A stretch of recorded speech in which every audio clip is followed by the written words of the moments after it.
So how you doing today, Jimmy? Very good. Having a good day today. It's nice and it's not too hot today in Las Vegas. It's actually kind of cooler.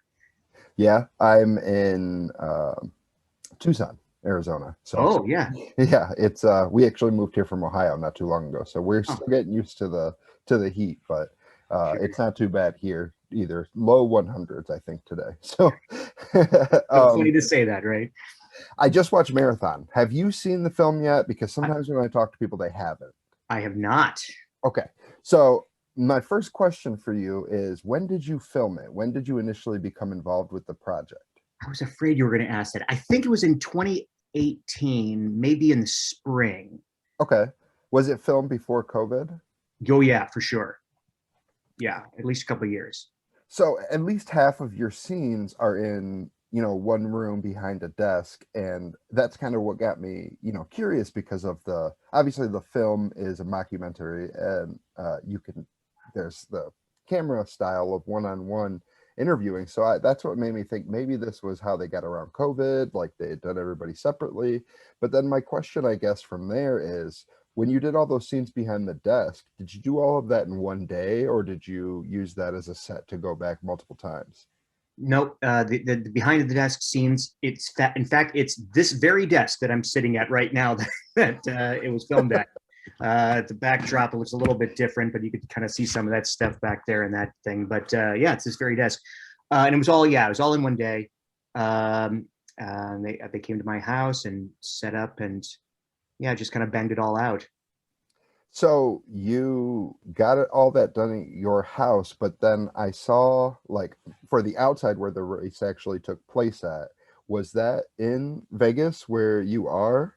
Okay, Yes, so all of that and like the outside where the Devil's Peak or whatever is all technically in Vegas or in that area then? yes, in the Vegas area, just like toward the edge of town.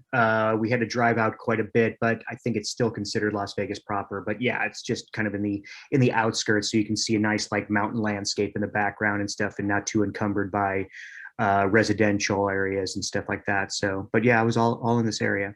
Yeah, I liked that a lot. And I wanted to know then how, obviously, you guys probably you weren't filming as far as the actual marathon was. But so I'm curious of how far was like, how big was the shoot area? Because I'm sure some shots were made it to seem like people were in different spots or further, like there weren't necessarily that many miles. I imagine people weren't between like 6 In and 13.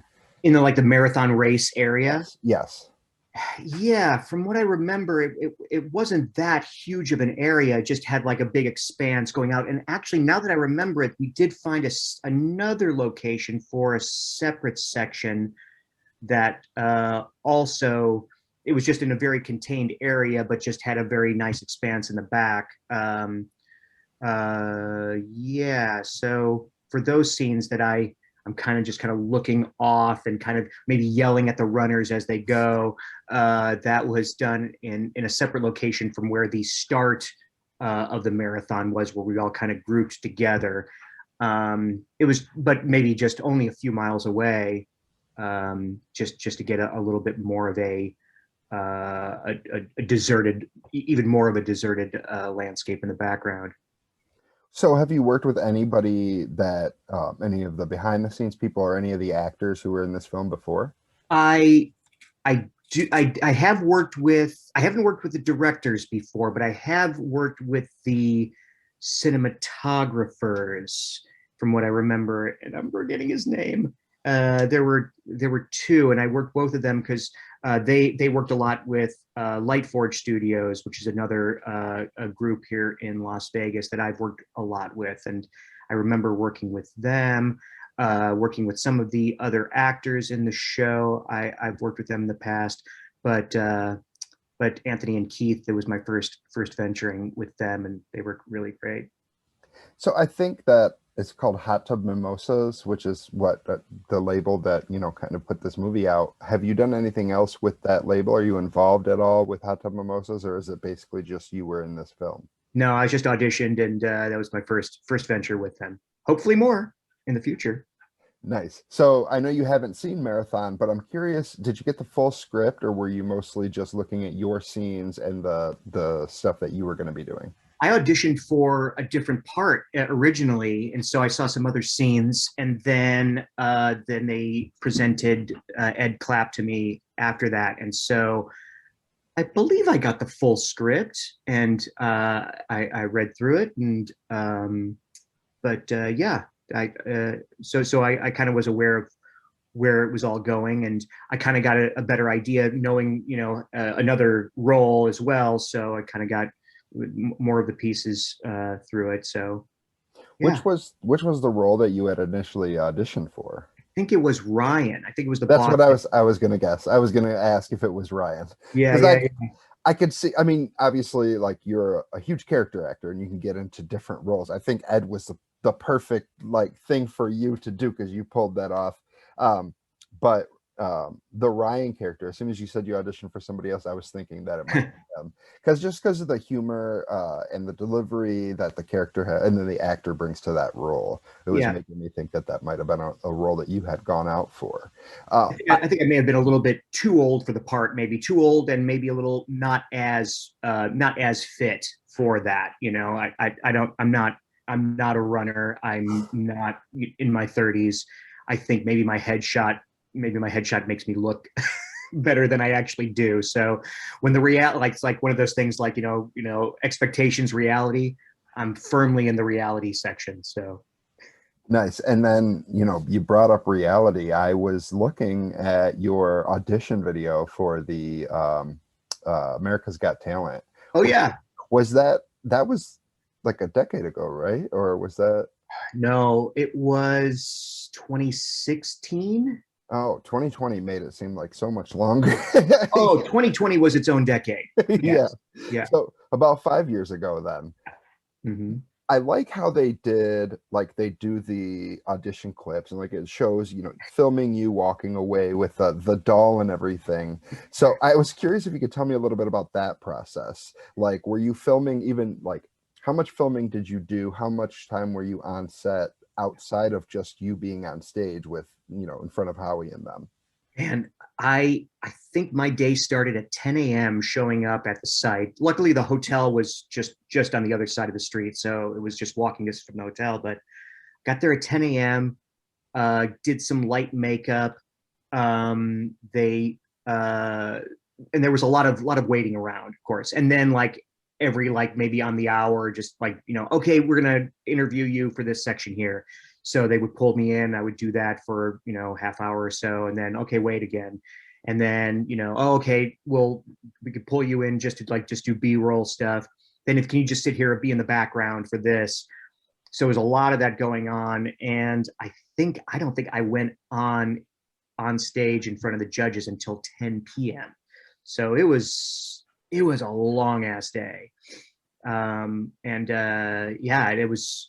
I'm not sure if I don't know if they do that on purpose to like kind of break you down so that you're just like desperate and tired by the time you actually go up on stage, so you can just kind of do whatever they can like grab you at your most vulnerable moments. But I certainly was that at that point. And a little behind the scenes, when I kicked the doll and she popped, she's not supposed to pop. That's what I was going to ask. I was going to ask that next. So thanks for taking care of that for me. Yeah. The danger with that act is that she does pop every once in a while. Those things aren't really made to get kicked. I'm not going to say what they get made for, but they're not made to get kicked, and They're not so made for foot play. that kind of foot play, no sir. So unfortunately, I was just like, and it happens every once in a while, but I'm just like, please don't pop now, please don't pop now, and then of course she did. So I wasn't able to properly finish the act like I wanted to, unfortunately. Yeah, well, I like the thing was I couldn't tell whether it was supposed to, pop or not. And I A think lot of that people say that. and that's kind of I feel like that kind of lent to it a little bit. And I loved how passionate Howie was about your comedy. Yes. Like that was like that must have felt amazing. Um even with Simon Cowell being Simon Cowell. Sure. Of course, the comedian gets it. Of course, the two performers, judges get it. You know, you got Howie and Mel B, who are actual, performers, and then you've got Heidi and Simon, who are not. And so, yeah, no, it was disappointing. So one of your things, when I was doing research on you, one of the main things it says you're a physical comedian. Obviously, like the blow up doll. Does she have a name so that I can call her something that's not blow up doll? Yes, actually, there are two names because I do a more R-rated version of it without the clothing. So the version that you saw, her name is Judy, Okay, and then I do a little more naughty version of it, and her name is Jenna. nice. So Jenna, Judy. Judy, do you do what other kind of uh, things, physical comedy routines do you do that you feel like you've kind of perfected and you have your stamp on, other than like dancing and doing the stuff with the Judy?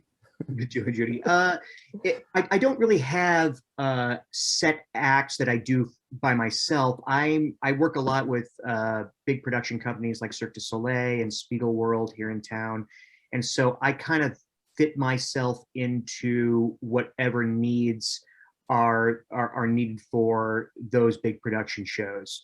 Um, so I don't necessarily have that many acts that I can really think of that are like signature mine that I would plug into a variety show. The Judy the Judy dance is the main one. Otherwise, it would just be storytelling using physicality. But I'm an actor by trade, and I studied theater. I got into a lot of physical theater, stage combat, comic stage combat, which leads into sort of like more of a Cirque style comedy, telling a story using your body rather than with text and voice per se. So how long did you or do you have you been doing the Cirque du Soleil in Vegas? I've been doing Cirque style shows at least since 2005. I actually, my first, like, because I worked with, I came to Vegas working with Le Rêve, which is not a Cirque show, but it's a very, very similar to Cirque, similar, same former Cirque director, a lot of Cirque, former Cirque performers. I did that for about 3 years. And then in 2008, I joined my first actual Cirque du Soleil show. I toured with the show Kuza that toured North America. And I did that for also about 3 years. That had to be incredible. Like, do you feel like you've pulled anything from that experience, like your stage performance, that helps you get like one takes, or like when you're doing behind the desk, like in marathon, that helps you kind of ad lib or get everything done in one take? Uh, I don't necessarily think that my experience with Cirque does it. I mean, every experience, informs the next. But I think like what really did help those scenes was some improv classes that I took out here in town with the Vegas Theater Hub, which is a great. I think they're still going, even though COVID hurt a lot of companies, but I think they're still going online, and maybe they're going to come up again. But I studied theater, which means like there's a script. Here's your blocking. These are the words you say. You go around, and I come from Chicago, which is a pretty heavy, theatrical town. But I never got into the improv scene in Chicago. I was literally, Shakespeare, Chekhov, modern plays, but all plays, so all scripted. So when I got to Vegas, I started doing more like really heavy physical storytelling, not script based, not verbal at all.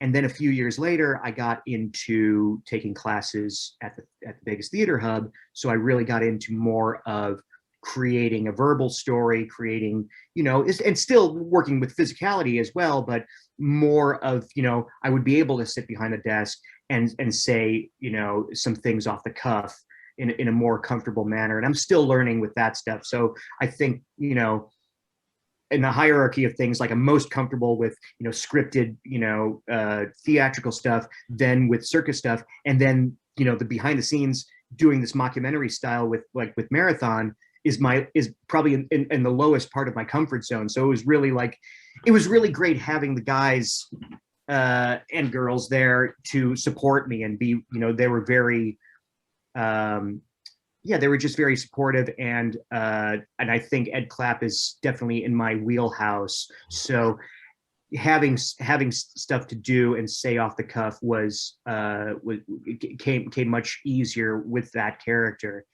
And I guess I did have a few things. I had all the medals to show, and that it does take a level of timing and awareness of what's going to look good in front of the camera and on stage. But I would attribute any successes that may have come from the marathon shoot through some improv training. I think everybody could benefit from some improv training.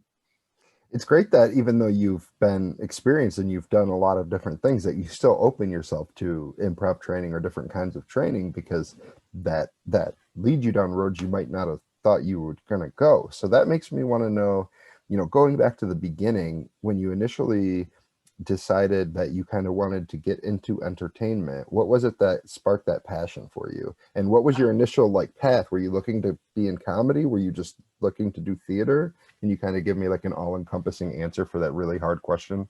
Sure.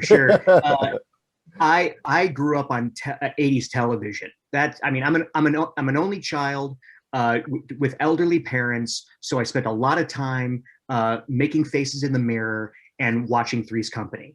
And so the one thing that really united my parents and I together was the television and laughing, at comedies on the television. All sorts of television shows like, Three's Company, Soap, Different Strokes, all the classic 80s sitcoms. And, that laugh track, I wanted to make people laugh. Couple that with also professional wrestling, WWF back in the day when it was called WWF, Hulk Hogan, all those things. And so I would go out with my friends and we would recreate pile drives and body slams. So that, fed into my, love for physical, comedy. But it was always comedy. But when I was a kid going to high school, I did plays in high school. So there was a lot of theater, but the goal, even through college, studying theater in college, it was always theater, but the goal was always Hollywood. I always kind of wanted to eventually end up in LA doing TV or film, largely comedy, but I was into, dramatic works as well. But comedy was always the thrust. And Hollywood was kind of like the early goal. And then after college, I moved back to Chicago, and because there was, a big community there of really, really great theater in Chicago, working for literally zero money. You had to have a day job, and then at night you would rehearse and do shows on the nights and the weekends. And that community was just so rich and so welcoming and just passionate. We did the best shit in Chicago with all sorts of styles of theater, physical, but also regular, established plays, original works. And so I stuck with it, and I still auditioned for TV and film in Chicago, but I just wasn't booking anything, no commercials, no TV shows. And the TV shows weren't as prevalent in Chicago in the kind of mid 90s, early aughts when I was there. And now it's there's more and more stuff being produced, but I just couldn't book it. I just couldn't book anything on camera. And so I just kind of stuck around in Chicago doing amazing theater with amazing people. And then eventually somebody recommended that I audition for a show in Vegas, and that brought me out here. That's awesome. So at what point was it that you moved out? It was already after college that you went to Vegas then? Yeah. So after college, I stayed in Chicago for about 10, 11 years. And then and so I'm just building up my reputation in Chicago as, you know, an actor and a physical actor, and did some clowning stuff in Chicago as well, some small things. And then when the opportunity came to audition for a large scale Cirque-like production, I kind of had some chops for that. So and I was able to, you know, audition for that and got in. So when you say do some clowning, were you actually, because I know you have something else that you did, I think called Clown Town. So I'm curious if you were actually like, did you go to parties? Were you an actual clown doing routines, or were you just using that as a word to Yeah, describe yeah, using the yourself word to being a describe. clown? Right, right. No parties. It was all in a show environment. So all I say like one or two like actual things. The first clown role that I did was through a company called the Midnight Circus, which was a fusion of theater and circus. And I was in their first production in Chicago, and they're still producing in Chicago and I think around as well. Really, really great production company. And so they kind of, yeah, so they kind of had this, you know, all the circus elements fusing with a Tennessee Williams play. You know, like a Tennessee Williams play happens, you know, starts it, and then like a circus just kind of, you know, barges in and takes over. And so you kind of have to meld the theater director with the high wire walker, with the theater critic, with the, you know, equity actor, and all these things kind of like meshing together. And it's this celebration of like the marriage of theater and circus. And I played a silent clown in that, so I had to do, it was again all physical, and I had, you know, I think I said one word and that was the punchline of my arc, where I actually got to say one word at the end of it. So I did that, and then clownish roles in other theater pieces, but not necessarily clown per se. And so even now it's like clown is kind of is almost like a dirty word. It's like nobody wants to hear clown. It's like when I say that's why I kind of lean more towards physical comedy, because it seems like clown has such a stigma attached to it. People are scared of clowns. People dislike clowns, and so it's a shame, but you know, it's the way things go. So I kind of like navigate through that. So to kind of circle back to marathon a little Yeah. bit, you had mentioned that I know you did a lot of your scenes in the room on your own, but were you present on set for anybody, the filming of anybody else's like mockumentary, like talking to the camera, or were you only on set with them for like the bigger, like towards the end or the second half of the film, I guess? Yeah, I was only around for the things that I was involved in. So yeah, the actual race itself, and then the interview scenes, and that's pretty much it. No, I wasn't around for much of the uh, other folks. So did I know that one of the main things that I had found when I was doing research on you was that you worked pretty extensively with Pink. Hmm. Was it, I think I read, were you the announcer, or were you at her on her tour? Yes, I was on her the Truth About Love tour in 2013.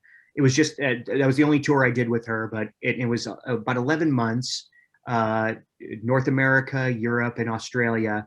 And yes, I was her comic MC host of her tour, which nobody I don't think has ever really done anything like that before. So we all were learning as we were putting the show together.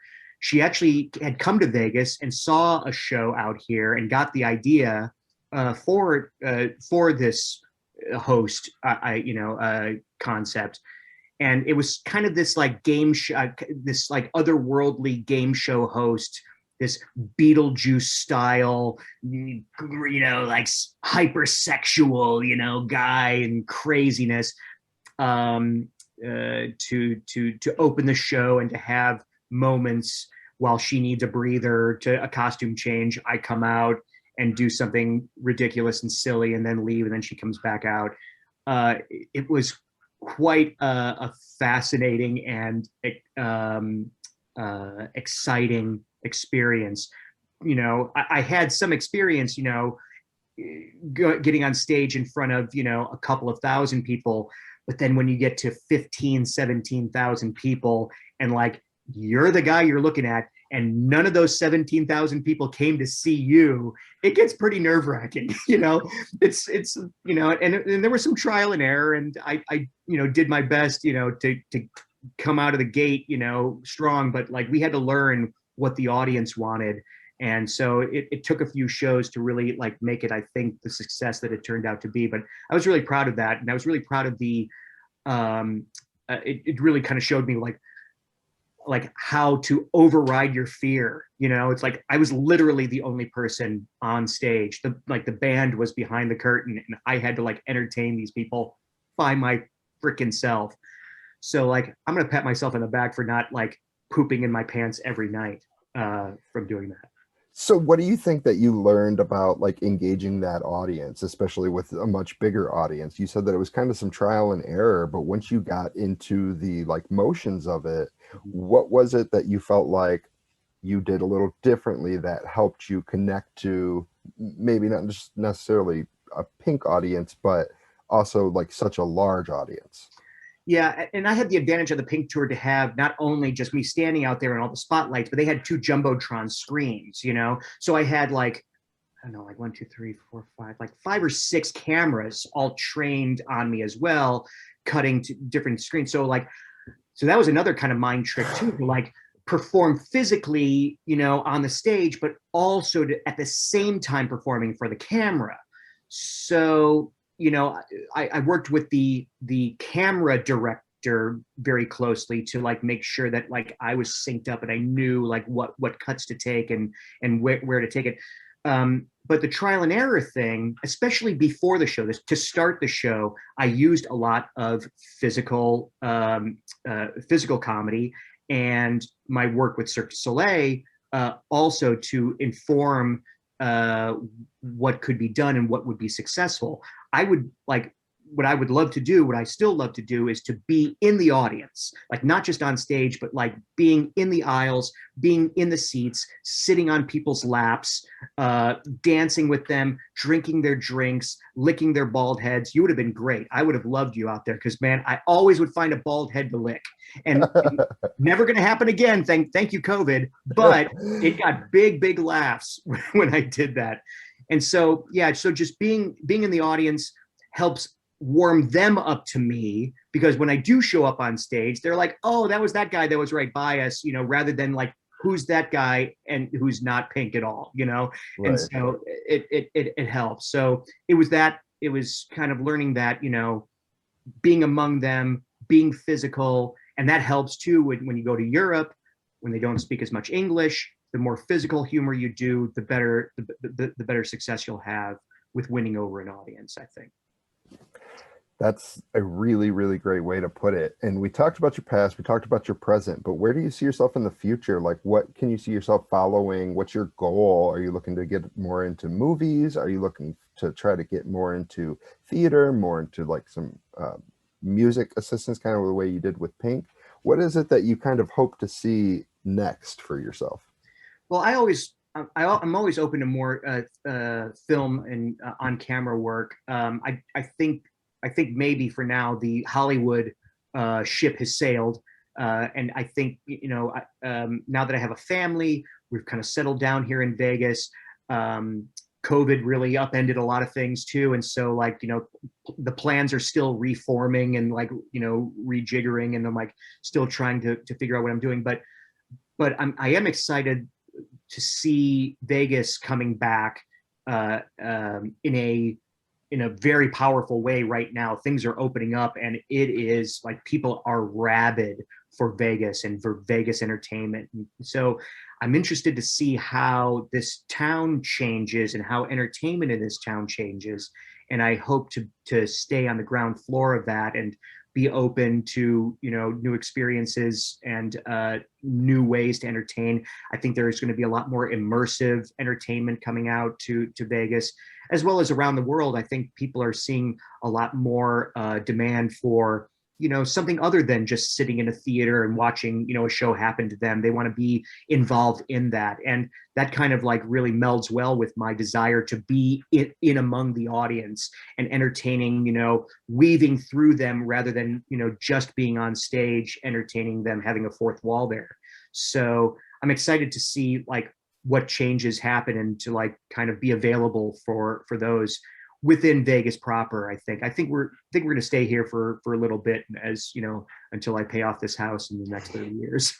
So we'll see what happens. And talk to me in 30 years. I'll interview you, or have another interview with you then. I'll be glad to.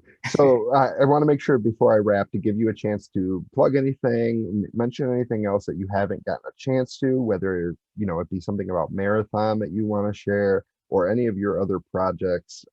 Really, I just like to give people a chance to say whatever they need to at the end before I kick you out. Well, thanks. I don't have anything I'm promoting per se. Check out my Twitter or Instagram, anything like that. Marathon was such a great experience, and what was really fun about it was really trying not to laugh myself, while doing this stuff. That's a real trick for me to like, especially with improvisation comedy. It's all coming up on the fly. When you're doing theater, when you're doing scripted material, the jokes that are coming. But when you're doing this style of exciting filmmaking, it's a real danger to ruin takes with your own laughter. And those guys gave such a free, fun environment during filming, that it was the problem was it was just really hard not to laugh myself. And it was just a great experience doing that.